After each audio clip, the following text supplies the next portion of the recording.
സുഖല്ലേ? ഇന്നത്തെ നമ്മുടെ റെസിപ്പി ഒരു പ്രിസർവേറ്റീവ്സും കളറും ഒന്നും ചേർക്കാണ്ട് നല്ല ഹെൽത്തി ആയിട്ടുള്ള ഹോം മെയ്ഡ് സർബത്താണ് കേട്ടോ. അപ്പം നമ്മുടെ മെഷറിംഗ് കപ്പിൽ 1 കപ്പ് ഫുള്ള് കുത്തി നിറച്ചിട്ട് പുതിന ഇല എടുത്തിട്ടുണ്ട് കേട്ടോ. ഈ പുതിന ഇല നമുക്ക് ജാറിലേക്ക് ഇട്ട് കൊടുക്കാം.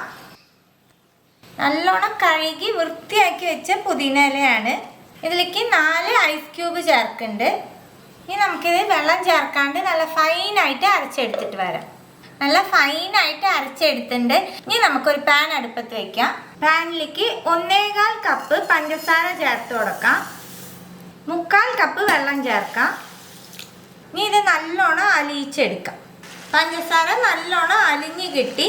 ഇനി നമുക്കിത് നൂൽപ്പരുവം ഒന്നും ആക്കി എടുക്കണ്ട. ഈ സ്പാച്ചിലയിൽ നമ്മൾ ഇങ്ങനെ എടുത്ത് തൊടുമ്പോൾ കയ്യിൽ ഒട്ടണം. ആ ഒരു പാകത്തിന് റെഡിയാക്കി എടുക്കണം. ഫ്ലെയിം സിമ്മിൽ വെച്ചിട്ട് ചെയ്താൽ മതി. പഞ്ചസാര പാവ് കുറച്ച് കട്ടിയായിട്ട് ഈ സമയത്ത് നമുക്ക് സ്പാച്ചിലയിൽ എടുത്തൊന്ന് തൊട്ട് നോക്കുക. കയ്യിൽ ഇങ്ങനെ ഒട്ടുകയാണെന്നുണ്ടെങ്കിൽ നമുക്ക് കറക്റ്റ് പാകമാണ്. കുറേശ്ശെ ഒട്ടലല്ല, നല്ലോണം ഒട്ടണം. ആ പാകം ആവണം. അപ്പോൾ കയ്യിൽ നല്ലോണം ഒട്ടാൻ തുടങ്ങി. ഈ സമയത്ത് നമ്മൾ അരച്ച് വെച്ചേക്കണ മിൻറ്റിൻ്റെ മിക്സ് ചേർത്ത് കൊടുക്കാം. മിൻറ്റിൻ്റെ മിക്സ് ചേർത്തതിന് ശേഷം 5 മിനിറ്റ് നമ്മളിത് നല്ലോണം കുക്ക് ചെയ്തെടുക്കണം. ഈ 5 മിനിറ്റിൻ്റെ ഉള്ളിൽ തന്നെ ഈ മിക്സ് കുറച്ച് തിക്കാവും. ഫ്ലെയിം മീഡിയത്തിൽ വെച്ചിട്ട് വേണം കുക്ക് ചെയ്യാനായിട്ട്. മിൻറ്റിൻ്റെ മിക്സ് ചേർത്ത് കൊടുത്തിട്ട് 6 മിനിറ്റ് ആവാറായിട്ട്. ഞാൻ 5 മിനിറ്റ് എന്നാണ് പറഞ്ഞ് 1 മിനിറ്റ് എക്സ്ട്രാ വെച്ചിട്ടുണ്ട്.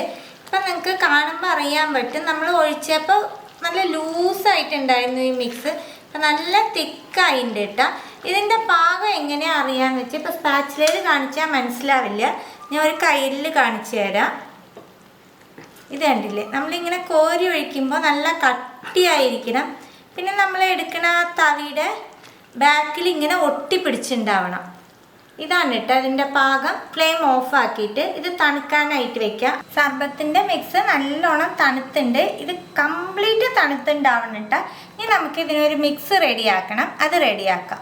1 ടീസ്പൂൺ ചാറ്റ് മസാല, 1/2 ടീസ്പൂൺ കുരുമുളക് പൊടി, 1/2 ടീസ്പൂൺ ജീരകപ്പൊടി, ചെറിയ ജീരകത്തിൻ്റെ പൊടി, 1 നുള്ളു ഉപ്പ്. ഇതൊന്ന് മിക്സ് ചെയ്ത് കൊടുക്കാം. ഈ മിക്സ് നമുക്ക് സർബത്തിൻ്റെ മിക്സിലേക്ക് ചേർക്കാം.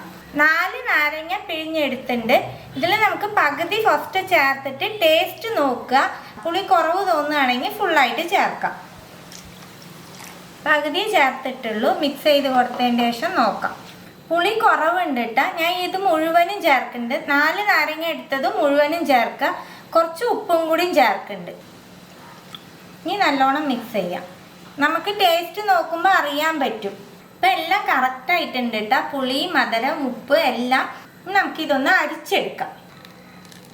സർബത്തിൻ്റെ മിക്സൊക്കെ അരിച്ചെടുത്തു.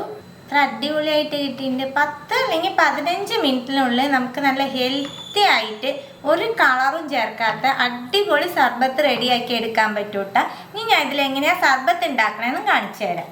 ഗ്ലാസ്സിലേക്ക് ഐസ് ക്യൂബ് ഇട്ട് കൊടുക്കാം. നമ്മൾ റെഡിയാക്കി വെച്ചേക്കണ സർബത്ത് ചേർക്കാം. 1.25 ടീസ്പൂണാണ് കേട്ടോ ഒഴിക്കുന്നത്. നിങ്ങൾ കുടിച്ച് നോക്കിയിട്ട് നിങ്ങൾക്ക് കുറച്ചും കൂടി ആവശ്യമുണ്ടെന്നുണ്ടെങ്കിൽ കൂട്ടിക്കോളും. ഇതിലേക്ക് സബ്ജ ചേർത്ത് കൊടുക്കാം. 2 മിൻറ്റിൻ്റെ ഇല ഇടുന്നുണ്ട്. നാരങ്ങയുടെ സ്ലൈസ് വെക്കാം. ഇനി നമുക്കിതിലേക്ക് വെള്ളം ചേർത്ത് കൊടുക്കാം.